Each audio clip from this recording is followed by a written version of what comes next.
in- incinerada, es una persona como un carbón que se ha terminado de quemar y que no tiene nada más que ofrecer. Así es la actitud del hombre. Así es la actitud del hombre terco. Y es que la terquedad es la actitud de una persona o un animal que se mantiene firme y de ahí no se mueve, aunque se le den razones para convencerle de otra cosa. Eso es una persona terca. Una persona que se mantiene firme, inamovible, con su conducta, a pesar de que se le den razones para que él pueda convencerse de otra cosa. El terco persiste en su posición. Veamos lo que dice Segunda de Reyes, el capítulo 17 y el verso 14. Dice: con todo, no hicieron caso, sino que fueron tan tercos como lo habían sido sus antepasados, que no confiaron en el Señor su Dios. El pueblo de Israel era tan terco como sus antepasados. Dios le estaba dando la oportunidad de acercarse a Él, pero el pueblo quería y se mantenía en la terquedad como sus abuelos, como sus tatarabuelos y como sus generaciones anteriores. ¿Sabe que la terquedad que tenemos hoy en día es nosotros aferrarnos a la tradición, aunque la palabra de Dios vaya rompiendo la tradición? Nos mantenemos en esa terquedad, mantenemos firmes en el error. La palabra de Dios nos muestra cosas grandes, cosas reveladoras a nuestras vidas para cambiar nuestra actitud, y sin embargo permanecemos tercos y no somos obedientes. Veamos lo que dice Nehemías 9:16. Nehemías 9:16. Pero ellos y nuestros padres fueron altivos, no quisieron obedecer tus mandamientos. Otra versión dice: sin embargo, nuestros antepasados fueron arrogantes y tercos y no prestaron ninguna atención a tus mandatos. La palabra del Señor nos dice que una persona terca es aquella que no presta atención a lo que Dios nos exige en su palabra. Y a veces podemos nosotros usar en nuestro lenguaje cotidiano: qué terco que es mi esposo, qué terco que es los hijos, ¿no es cierto? Qué terco que es el vecino, qué terco que es mi jefe. Pero nosotros, siendo creyentes, somos y caemos en la terquedad cuando no prestamos atención a lo que Dios nos está pidiendo. ¿Qué significa perverso? ¿Qué significa que Israel también se convirtió, aparte de terco, en un pueblo perverso? Una definición simple de perverso es que obra con mucha maldad, una persona que obra con mucha malicia y lo hace conscientemente, de tal manera que disfruta lo que está haciendo. Un perverso es una persona que actúa con mucha maldad y disfruta lo que hace. Es decir, no se da cuenta del medio en el que vive y persiste en ese estilo de vida pagano. Y si no, veamos las conversaciones de doble sentido que ahora hay tanto en varones como en mujeres. Las conversaciones subidas de tono. Y no nos damos cuenta que ese es un estilo pagano. Salmo 26:5 dice: aborrezco la compañía de los malvados, no cultivo la amistad de los perversos. El salmista David lo dice claramente: detesto las reuniones de los que hacen el mal y me niego a juntarme con los perversos. ¿Podríamos nosotros tomar esa actitud de decir: no me vuelvo a juntar con personas que hablen con doble sentido, con personas que tienen un lenguaje soez, con personas que se reúnen solamente para calumniar, para manipular, para hacer maldades, para gozarse de la tragedia de otros? ¿Podemos negarnos a dejar de ser perversos por un día?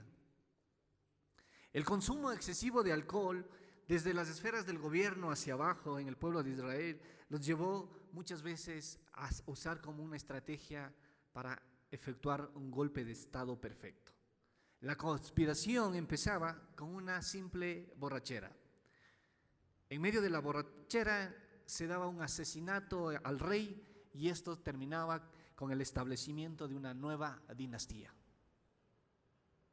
¿Cuántos problemas no se generan a raíz de una botellita, de una copita, de un vino, de una cerveza? ¿Cuántos accidentes de tránsito terminan en muerte de inocentes producto de la ingesta de alcohol? Y todo esto trae intriga. Y la intriga es una acción que se maneja con astucia, pero ocultamente, tratando de conseguir siempre un fin. Y a veces creo que como hijos de Dios actuamos de esa manera. Actuamos ocultamente con ciertas intrigas, no decimos las cosas como son, no somos sinceros, no somos transparentes, siempre tapamos algo, decimos lo que nos conviene, hablamos con el que nos interesa y actuamos con astucia. Cuando la palabra del Señor nos pide que seamos sinceros, amorosos, que nos perdonemos, que restituyamos lo que hemos perdido. En la iglesia se puede tener buenos amigos, pero también se pueden generar grandes enemigos. Y se genera cuando se actúa con intriga, con astucias, con cosas ocultas. Un corazón con intriga es como el horno, dice el texto de Oseas, es como un horno que en la noche queda latente, pero por la mañana enciende las llamas. Esa persona que le encanta la intriga, habla todo el día, especula todo el día. Esto están haciendo, esto está pasando, están hablando de todos, de las autoridades, de la familia, de la sociedad civil, de los más cercanos y de los lejanos, de todo el mundo. Generan especulaciones y duermen cansados y esperan que amanezca para volver a encender la llama de la intriga y al siguiente día continuar con lo mismo. Cuidado con lo que hacemos, porque Dios lo conoce todo. Él observa todo. Oseas 7:2 dice, ¿no se dan cuenta que yo recuerdo todos sus pecados? Sus malas acciones los tienen rodeados. Veo claramente todos sus pecados. A Dios no se le escapa nada. Nosotros podemos considerarnos vivísimos, pilísimas, astutos. Wow, nadie se da cuenta lo chévere que soy, lo avispado que soy, lo inteligente que soy. Pero cuidado, Dios conoce todos sus pecados. Dios conoce las intenciones más profundas de su corazón. Cuidado con lo que usted hace, porque Dios lo está observando. Y usted tiene que aprender a vivir con temor y reverencia delante de Él, porque Él está mirando. Él está mirando lo que usted dice, lo que usted hace. El pueblo de Israel se contaminó porque se encerró con un círculo de personas tercas, perversas, llenas de intriga. Se perdieron. Y ese círculo interminable de pecado y de falta de perdón se fue volviendo en una situación de podredumbre. Se contaminaron rápidamente los israelitas, de tal manera que ellos llegaron a perder la noción de cuáles eran sus propios valores de vida. Imagínense ustedes, qué tremenda cosa, llegarse a contaminar tanto con otros que llegaron a pensar, ¿y cuáles son mis valores? No tenían claridad de eso. Israel adoptó la vida de los paganos y eso produce la pérdida de valores. Ahora nosotros debemos tener mucho cuidado con quién nos juntamos. Ponga atención, tenga mucho cuidado con las personas con las cuales usted se reúne, con las cuales usted se junta, porque tarde o temprano vamos a terminar imitando su estilo de vida.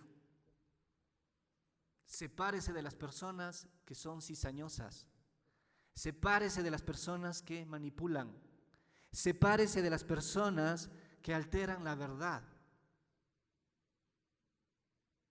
porque son conductas paganas.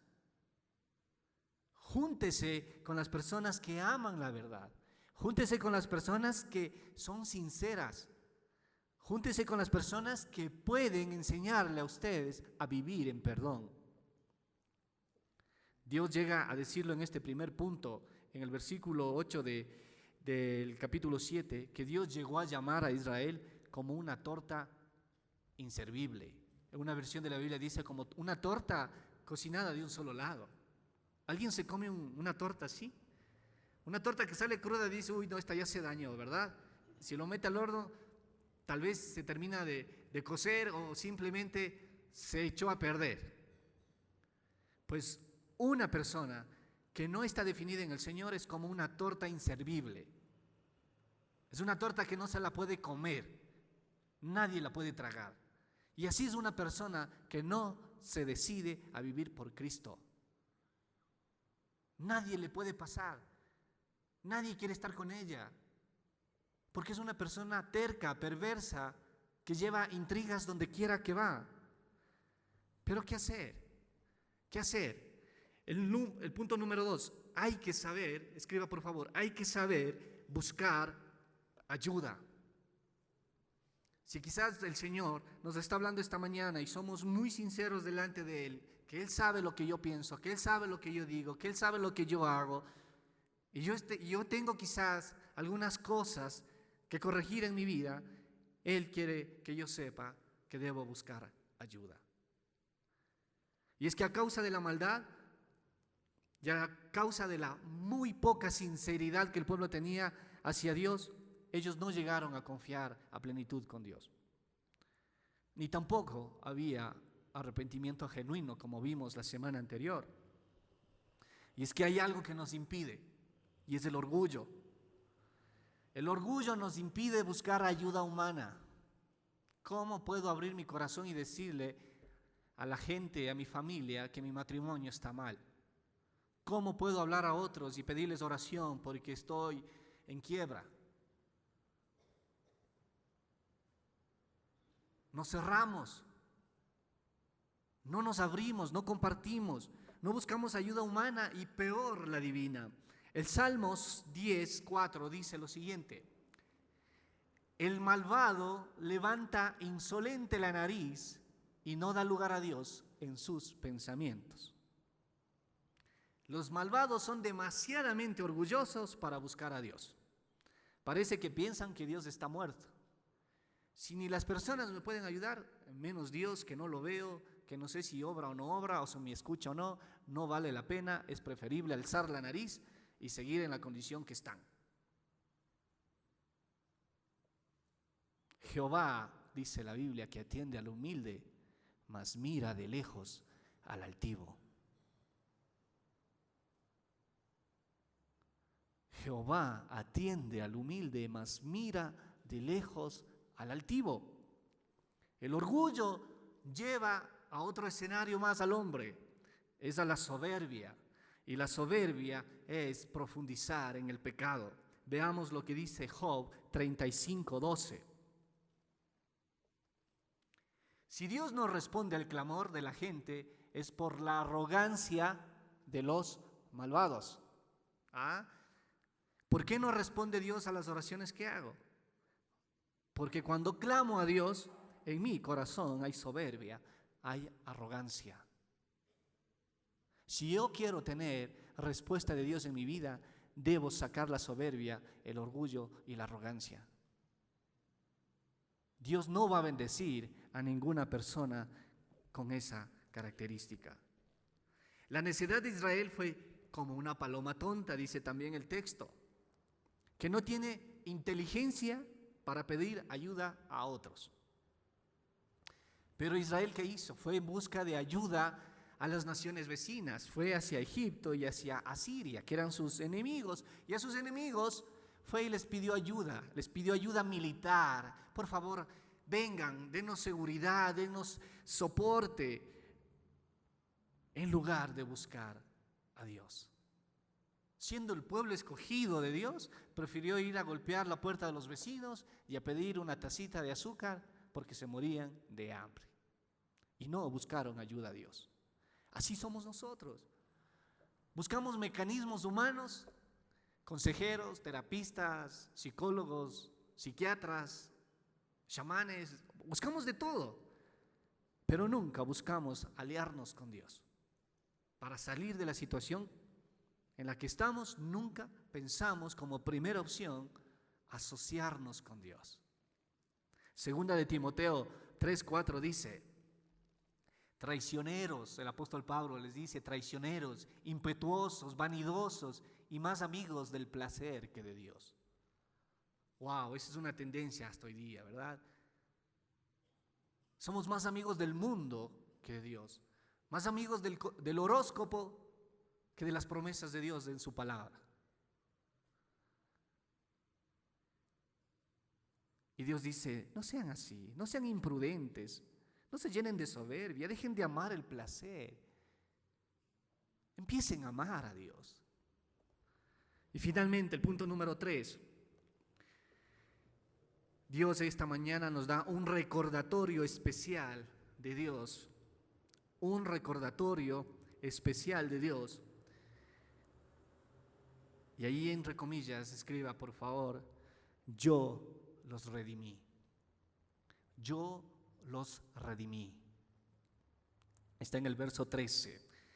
Oseas 7:13 dice, sufrirán por haberse alejado de mí, serán destruidos por no haberme obedecido. Yo los salvé. Otra versión de la Biblia dice, yo los redimí. Pero ellos dicen mentiras de mí. El Señor esta mañana dice, no importa que seas terco, no importa que seas perverso, que seas una persona intrigante, soberbia, altiva, pero no te quiero más así. Yo te puedo redimir. Yo puedo cambiar tu vida. Dios siempre ofrece una salida. Dios siempre ofrece la ayuda. Dios siempre ofrece una restauración. Pero Israel persistió en la maldad y rechazó la oferta. ¿Usted va a hacer lo mismo que el pueblo de Israel? Dios le ofrece hoy día redimirle. El pueblo de Israel dijo, no, prefiero seguir en la maldad. Rechazó la oferta de Dios. Usted no puede dejar de pasar hoy día la oportunidad para acercarse a Dios y acercarse de corazón sincero. Muchos de nosotros oramos por provisión, aunque no nos interesa el proveedor. Esto me golpeó a mí. Muchos de nosotros le buscamos a Dios por provisión, pero no nos interesa el proveedor. Le buscamos que Dios nos dé de comer, pero no nos interesa Dios, no nos interesa nuestra relación con Él. No nos interesa que Él cambie un milímetro de mi vida, de mi corazón, que Él saque mi terquedad, que Él saque mi necedad, que Él saque mi soberbia. No, solo me interesa que Él me provea, que Él me dé cosas. El capítulo 7 de Oseas también habla de que Israel se convirtió como un arco torcido, dice. Otras versiones dice como un arco engañoso. Un arco engañoso, un arco torcido, cuando se dispara la flecha, se lanza la flecha, no va a tener la efectividad que se requiere, no va a dar en el blanco. Es un arco torcido. Así es la vida de una persona que no tiene a Dios. Su vida es torcida, su vida es chueca. El pecado lo tiene así.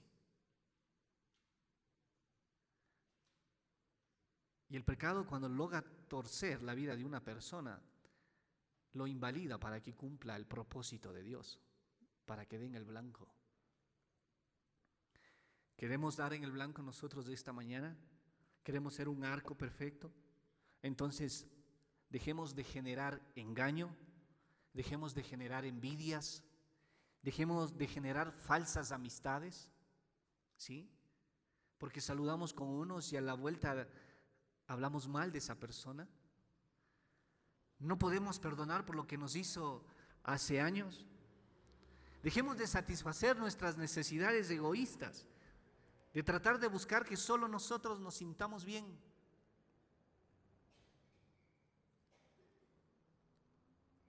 Dios no quiere sacrificios, Dios quiere obediencia.